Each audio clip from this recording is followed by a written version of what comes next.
super easy and super interesting topic. Nothing but permutation and combination, also known as P and C. Okay, so let's quickly get started directly with this topic. So before going into permutation and combination, you should know one thing, which is nothing but the factorial. Factorial. This is indicated by this exclamatory mark or by this the mark. Okay, popularly this exclamatory mark is used for factorial. Now what is factorial? So say for example, you have to find out 3 factorial. Okay, one number and then factorial of that number. So it's very easy. Go on decreasing and taking multiplication up to 1. 3 into 2 into 1. 1 you can always ignore, right? 1 into anything is that number only. Okay, say 5 factorial. So 5 factorial is 5 into 4 into 3 into 2 into 1. Easy. 2 factorial. 2 factorial is 2 into 1. Basically 2 itself. Correct. What is 1 factorial? 1 factorial is 1. And what is 0 factorial? 0 factorial is 1. Always remember there is for now you have to remember 0 factorial is 1. Okay. How should be for another video. Not covered in this video because then that will take longer time. Okay. For example, take some bigger number. Say 15 factorial. So 15 factorial is what? 15 into 14 into ... coming up to 2 into 1 is 15 factorial. Okay, sure. So, is this the right way to write down like this? Suppose 15 factorial. Okay, maybe I can write it down like 15 into 14 into 13 factorial. Is this the right way to write down like this? Yes, because 13 factorial is nothing but 13 into 12 into up to 1. Correct? So, yes, you can stop at any point.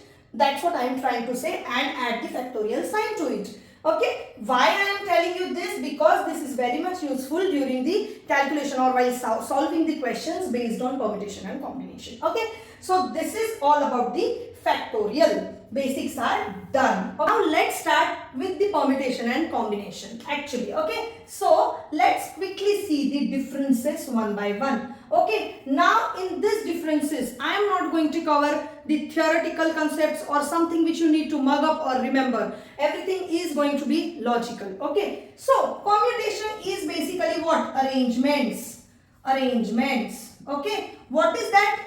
I'll tell you. Okay, and combination is basically selection. Selection. Okay, now what do I mean by these? Okay, so these are basically the keywords. So let's take an example. Okay, say I have 3 books. Okay, take the nice books. Okay, I have these 3 books, 1, 2 and 3. Okay, say these books are A, B, C. You might have like 10, 20, 50, 100 books, right? If you are a book lover or reader. I am not that book lover. So I have just the collection of 3 books. Okay, and I have got one small glass shelf, right, in which I need to arrange these 3 books. Okay, I need to put these books in a proper arrangement or in a sequence. Okay, so these 3 books in this shelf are going to look like this. Okay, but then in how many ways this arrangement is possible? In how many ways? Let's see. So maybe I can arrange these books like A here, B here, and then this is C, right?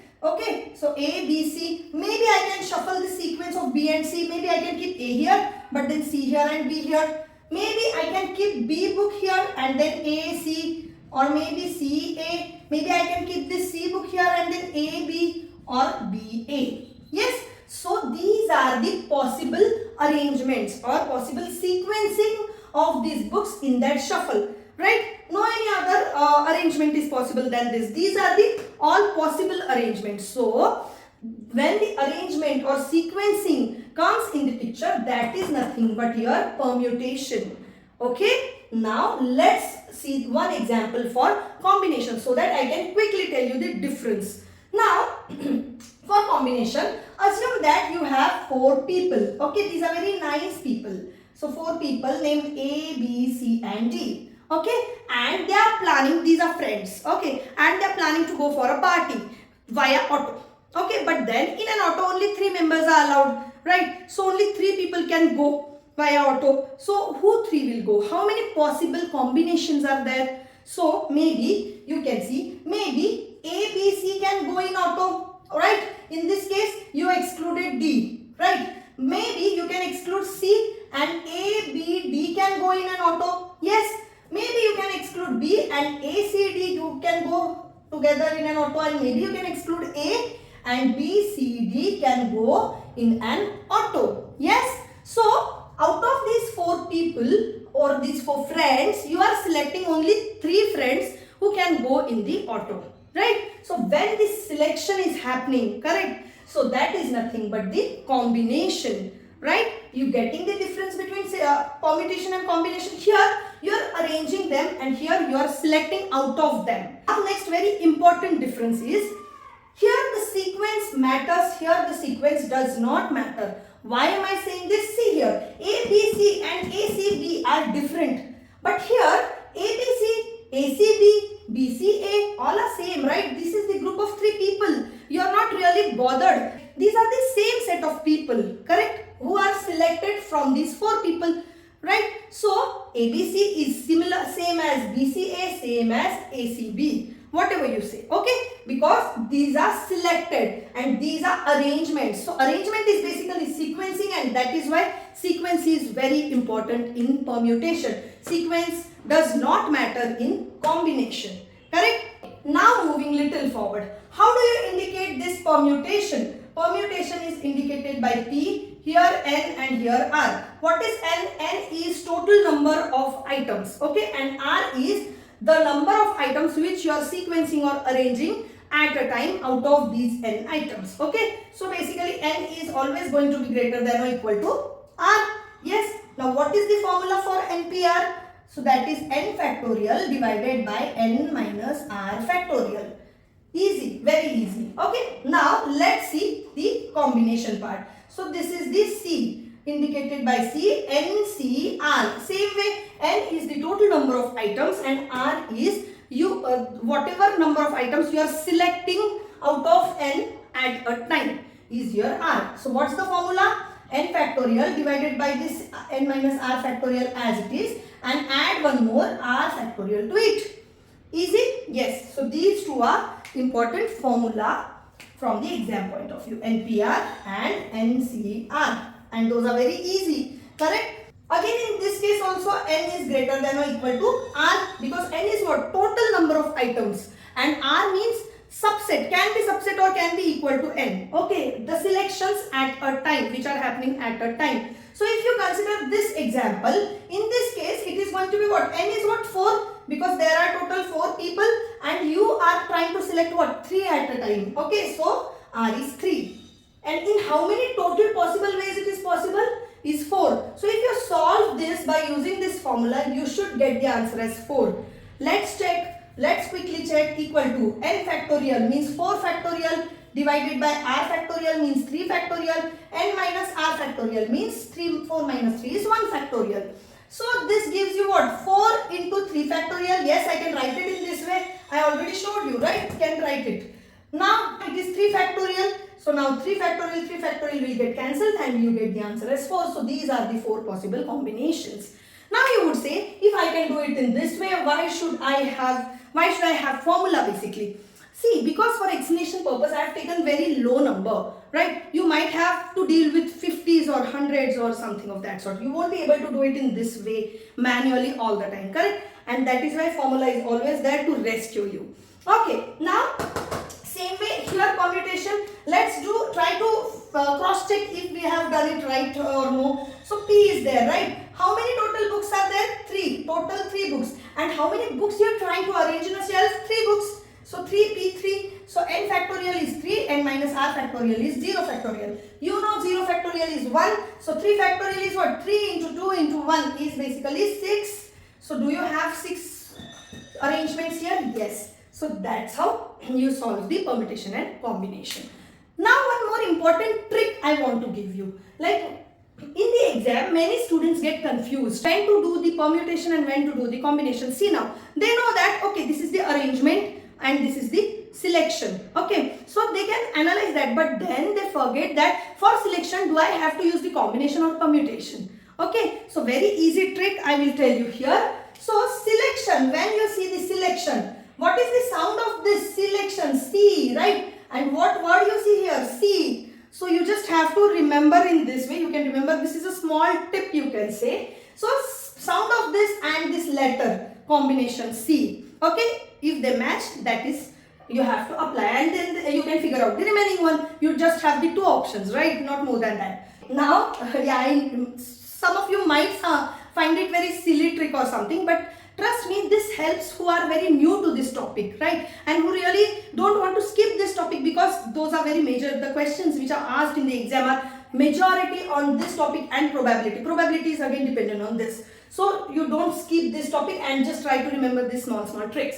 Okay, moving forward, very important point. In question, it is not always that it is just about the permutation or combination. In question, it can be the mixture of both of them. It can be the mixture of permutation and combination.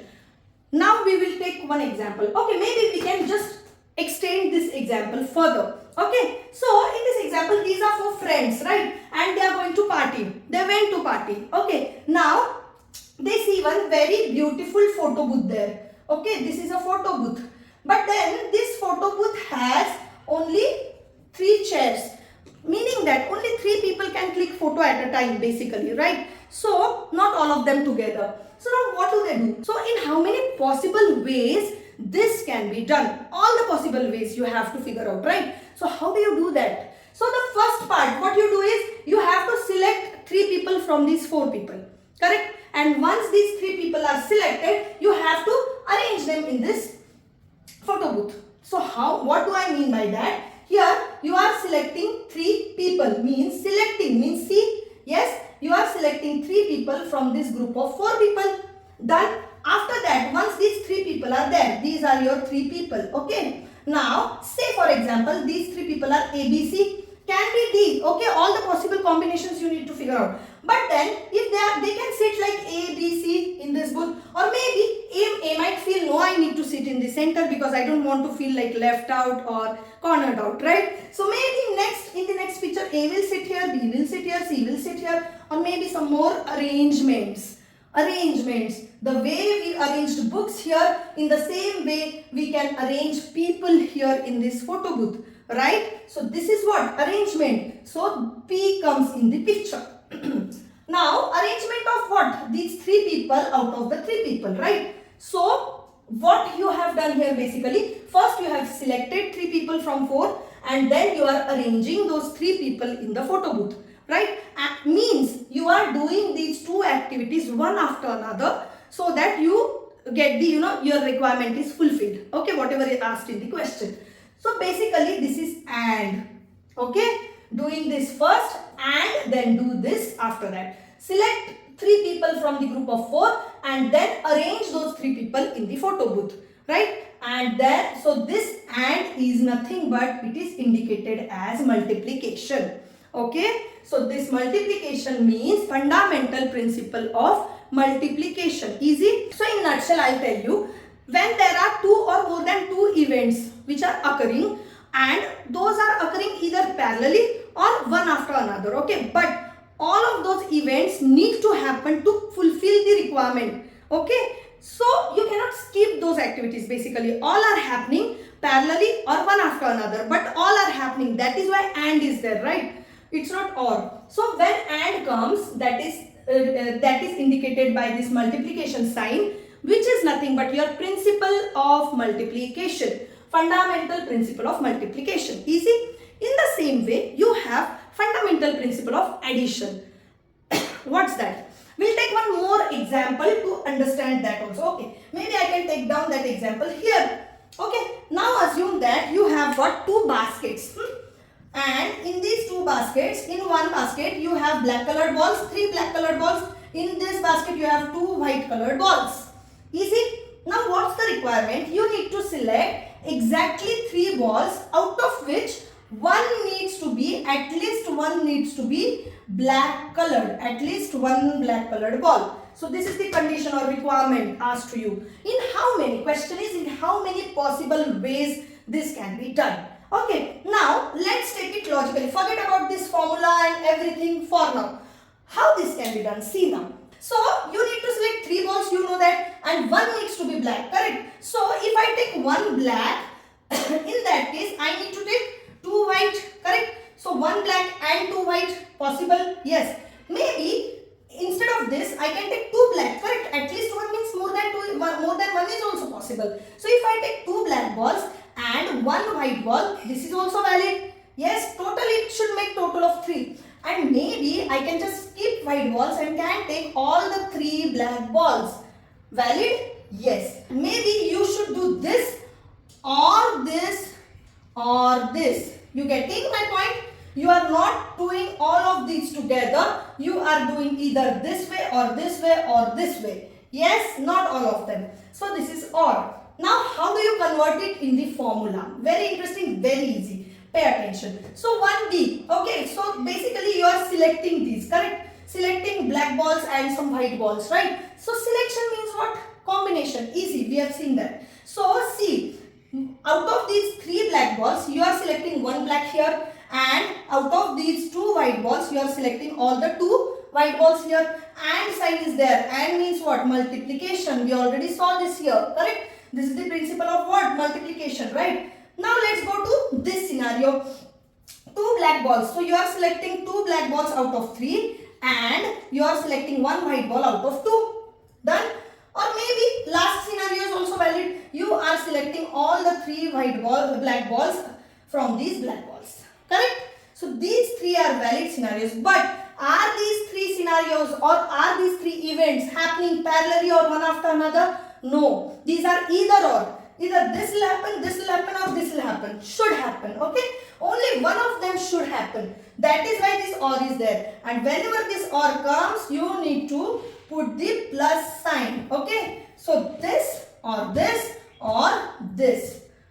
Clear up to this? So this is the principle of addition. So OR means addition and means multiplication. So these are the fundamental principles of addition and multiplication, okay? Don't get too much confused with this. I have tried to explain you in the most easiest and logical way possible so that you don't have to mug it up in the exam. In other videos, you might find it very difficult and theoretical, but my focus is always there on understanding and the concept clarity, correct? So I really hope you got the conceptual clarity of permutation and combination from this video. I am going to upload some more subsequent parts of this so that we have the practice videos for permutation and combination, and then we will also cover the probability chapter. Okay, so if you like this basic video, introduction video of permutation PNC, please do like, share and subscribe to my channel and share it with those who really want to see this. See you in the next video. Bye bye.